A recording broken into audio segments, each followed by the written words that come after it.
Disitulah Allah mengatakan, kuntu kanzan mahfiyan wa ahbabtu an u'rafa wa khalaqtul khalqa liya'rifani. Aku adalah perbendaharaan yang tersembunyi. Siapa yang ngomong aku tuh? Tuhan. Namanya Allah tuh. Aku adalah perbendaharaan yang tersembunyi. Wa ahbabtu an u'rafa. Aku ingin dikenal. Siapa aku yang sebenarnya? Karena aku ingin dikenal.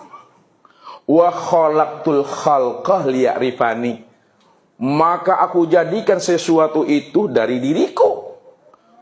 Aku jadikan sesuatu itu dari diriku, bukan di luar diriku, dari diriku sendiri. Liya'rifani, supaya dia mengenal aku, akulah yang wujud dan nyata pada dirinya. Makanya ketika dia ingin dikenal, dia menzahirkan dirinya. Dari batin, nah ini batin nih. Dia menzahirkan dirinya. Zahirnya dirinya itu yang disebut namanya dengan nurnya.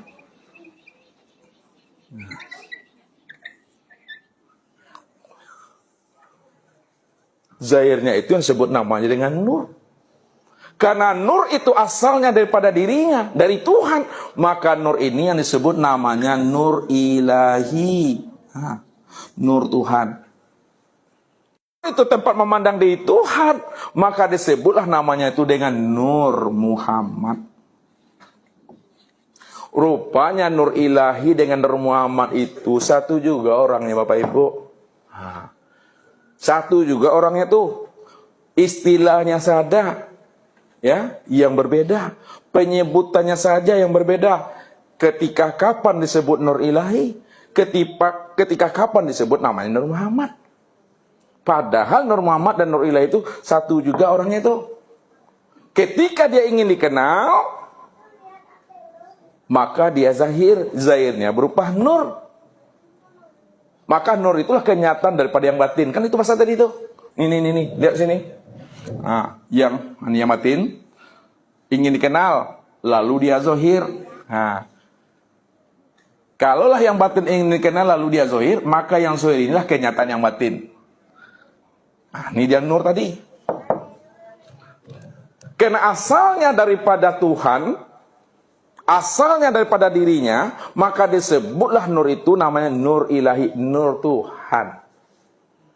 Karena nur ini tempat memandang wujud dirinya, maka disebutlah namanya Nur Muhammad. Itu maknanya. Masuk dia ke dalam lagi Bapak Ibu.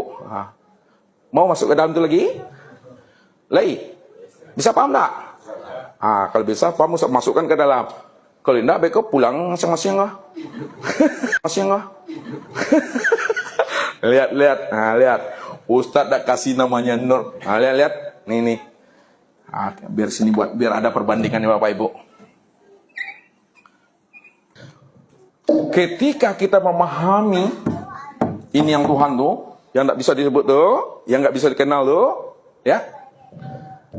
Dirinya ini, nih lihat, yang kosong nih, maksud Ustaz yang kosong yang tiada nih, yang kosong nih, yang tiada itulah yang dirinya, dan yang tiada itu pula lah yang disebut wujud dirinya.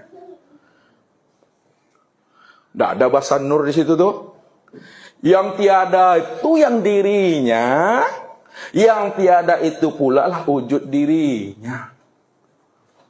Itu yang Ustaz maksud, kosong dalam ketiadaan. Jadi kosong dalam ketiadaan itu betul-betul tidak bisa disebut. Kalau disebut itu bukan dia, dia bersifat dia tuh. Maka disitulah dikatakan bahasanya Allah itu sifat namun tiada bersifat. Nah, dengar bahasa Ustaz lagi. Baik, agak tinggi sedikit. Allah itu, Allah ini sifat namun tiada bersifat. Tiada bersifat. Kenapa dikatakan Allah itu sifat namun tiada bersifat? Allah itu dikatakan sifat karena dia disebut. Karena dia diutarakan. Karena dia ada hurufnya, ada lapasnya, ada suaranya. Kalau dia berhuruf, bersuara, berlapas, dibunyikan, dia itu udah bersifat. Walaupun bersifat Bapak Ibu, karena dibunyikan, dilapaskan, namun hakikatnya tiada bersifat.